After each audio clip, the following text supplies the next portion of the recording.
himself. Then you got Conor Benn, and it's like, okay, That's an interesting one. how far does he go when? But I find the Conor one fascinating. Yeah. Because I have no idea what's going to happen next. Like, I looked at him against Algeria, just watching it closely, and I know some people say, oh, it's only Algeria and he's done. And I get that. But if a fighter's done, show me that he's done. That's right. Do you know what I mean? If he is, he's over the hill and he's rubbish, show it to me, please. That's right. And when he destroyed him, I was like, okay, you treated him like he was a dumb fighter. Mm-hmm. That's a box ticked for me. Yeah. I'm not doing it the opposite way around. I'm saying he's done. You made me know that You he's let done. me know he's done. You let me know. And the way he Yeah. started, he was dodging punches Beautiful. and he went really low. And then Yeah. the power. Yeah. I was like, Trust me. Conor might... Nailing him to that shot there, I said, okay, Conor. Yeah. I was like, Yeah. you showed me something. I see you, bro. Because where before I was saying, nah, don't put him in with an Avanesian type. Now I'm like, Maybe do put him in. maybe with- put yeah. him Avanesian. Avanesian's what, 34? I think Yeah. 34, 35. It can happen. It can happen. Make it happen. And you know what the thing is? It's like, I like about Conor Benn is that he improves every fight. Every fight, I see a new element of his game that he's been working on in the gym. So when this man gets on there and he says, I'm crushing it in the gym, I'm like, no, I believe you. Do you watch his YouTube channel? Yeah. Conor Benn TV. You see He's the crushing work? It. He's working. Bro. There's sometimes I rewind stuff about 100 times just to, Conor's crushing it in the gym, bro. And that's what I love to see when fighters display hard work and it shows in the ring. The frustration that I've had with, say, a Chris Eubank Jr. is that I know he's got that same work rate, but it now comes down to what are you doing in the gym for the boxing to not have shown the rewards of this. And it's like those two, because of my journey of coming after, a parent who's done what you've done and come to your footstep, I've followed their journeys and I've always got a soft spot for them because I'm like, I want to see you, man, get your own piece. Yeah. Just so that people can back off you because the expectation is there. So it's like... Chris should have been a star, though. Chris Eubank bro, should have been a star. I'm sorry. That night when He's had everything in order to be a star. when he fought Spike Sullivan on the AJ I undercard, thought he's gone. that was one of the most complete nights of boxing Yeah. for me. I Bro, enjoyed and the the card was co-main. fantastic. The card was beautiful, Bro. And he was there, and I'm thinking, you're a star here, bro. Like you're a star. The way in which he dealt with Spike, I was like, Spike's no scrub, you know. He's not Especially a then, soft he was touch. no soft touch. He treated him like Yeah. what thing he did to Algeria, a soft touch. And I was like, all right, it's go time. That's right. It's go time. Obviously, silly moving to 168. He's not that kind. He's too small for 168. But I'm like, what's he doing? Yeah. Like, when are we gonna go now? Like, look, Liam Williams, we'll see. But Conor, Chris should be fighting world level guys now. He should have taken the Triple G fight, I think. Back then. And if he lost, his stock would have gone up. Like, you lose, cool. It's still Triple G. Do you know what I mean? Kind of like how You could Amir lose and Khan... it could break you, blood. Well, that's... I mean, look what it done to Kell. I mean, don't get me wrong. Kell Brook was too small, though. Too small. He shouldn't Too have been in small. there at all. Bruh. Yeah, it's tough. It's tough. But I think, this is the hurt business. This is the game you guys play, and I think that was a good strategic move for his career. Win or lose, you still win. The hearts of the British crowd go... I'm with you. Yeah. They love that, by the way. what I'm saying. This is the thing about the British crowd. That's why I laugh when they say that AJ's done. No. If you show a bit of heart, and AJ will fill up Tottenham Stadium tomorrow. Easy. They love that. That's Yeah. why Frank was a good example. Frank Bruno. Yeah. Didn't Yeah. matter. Everyone loves Frank, don't they? Yeah. It's not like the Americans where you lose one. They don't care no more. Get out of here, man. Yeah, That's yeah. Teofimo. Yeah. You better move to Honduras, man. Get out of here. You know? Yeah. They don't care. Whereas the Brits will get behind you. We love a scrap. Big time. Like that. And if you show heart, we'll like it. It's Yeah. when you don't show heart that they're like, nah. That's what I'm and saying. I think they feel like Chris maybe hasn't. I thought he showed a heart in the George Groves fight. Yeah, no, he did. And Yeah. you know what I mean? Like, he was really cut in that fight as well. badly. Yeah. Cut badly, yeah. I feel like that should have, that's a fight I think he should have really won. Groves was at the end of it. Yeah. In that fight there. And the shoulder went in the 12th. Yeah. There's a lot of kind of stuff to answer for Chris as far Why? as different moments in Look, his you career. know, you look at Conor Benn, again, like Chris Eubank, barely any amateur experience. Both of them very, I think might be single digits, very, very low. Yeah. Why is Conor already, I think, such a technically better boxer than Chris? It's the training. Am I missing something? Honestly, when I see Chris, I see him lunging to punches.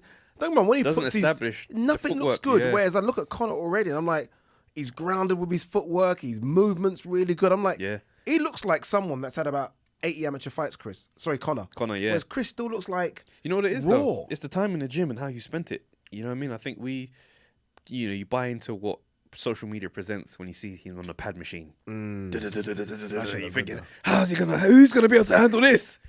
And he, do you know what I mean?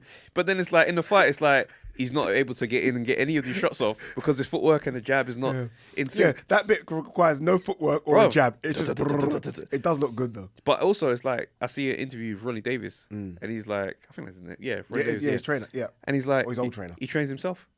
He doesn't listen to anyone, and it's like, he's missed it. You know, Don't get me wrong, I get that he's with Roy now, and I love Roy. I don't know that Roy's the Roy, best trainer. Is Roy a best trainer? I don't. You know what I mean? We think of Roy. I think of Roy as a fighter. Don't know if Roy's a good trainer. But even if Roy was a good trainer, he's missed the peak 7 years or 6. He's been a pro for years. You know, that's 7 years of just being with an elite trainer. Yep. You know what I mean? Or even not even an elite, just anyone that you listen to. And he's like 31 now. 31. So that's, you know, you're kind of your body's set. In the ways. Do you know what I mean? You can learn new things, don't get me wrong, but your body is like, you're the man you are now. And you will revert to type. You can learn in pressure those things, situations. In pressure situations, you'll revert to type and you'll start doing what you have been doing prior to Roy. And I look at Roy as a trainer, and I obviously I don't know what Roy's like as a trainer because I don't think he's got too much of a resume. No, there training. isn't. But fighters who have natural gifts, right? Yeah, of course he's going to have a boxing IQ. But the natural gifts that he has, he can't pass those on. Agreed. So being able to see a shot and just move a certain way. How do you teach that? You can't teach that to someone. You can't. It's a interesting journey Chris is on, man. I think his dad's involvement might have hindered him, the development-wise. And it's like, he stood so close to him. He almost didn't allow his personality to be introduced to the audience. I like the way Nigel disappeared. Got out of the Conor way. was doing his own press conferences from like second fight in. That's right. And saying wrong things, doing, done the wrong things, admitted that, right? Didn't live the life early, but found his own path. Yeah. Like I remember going to pressers and, he's doing an interview in Chris Eubank. Chris Eubank Senior's right there. And you're like, I'm scared to ask a question because Senior's going to jump in. And Senior will stand, like, in Vegas, we interviewed him, right? So we interviewed Chris Eubank Sr. first, and then Chris Jr. joined us. Yeah. So afterwards now we're talking, and, there was a point where, we were probably a bit too much like in our fanboy bag. Yeah, we were really gassed that Senior was there. And he was like, no, guys, you guys are journalists. Like, give it to us. So I was like, cool. And KG just went to Junior. He goes, when are you going to fight Callum Smith, bruv? And then Senior jumped in. Wait. I was like, let him respond. Yeah. Let his personality build. And Yard is going through a similar kind of thing. With Tunde. Because Tunde's personality is so polarizing.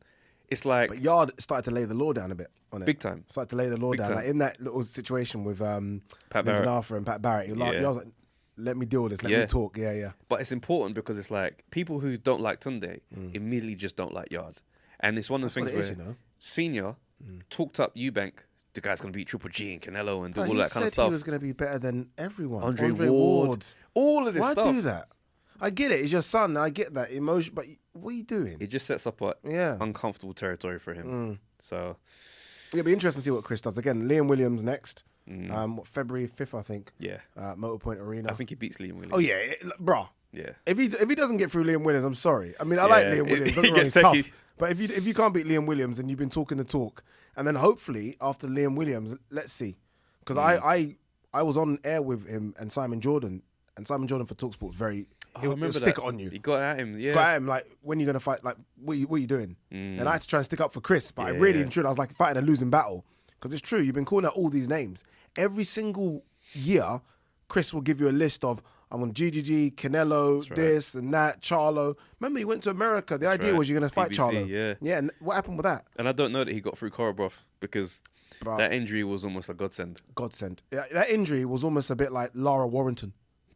That little headbutt clash. Yeah. I'm telling you now. It looked very techie, man. It looked very, very techie. So, I don't know what he does.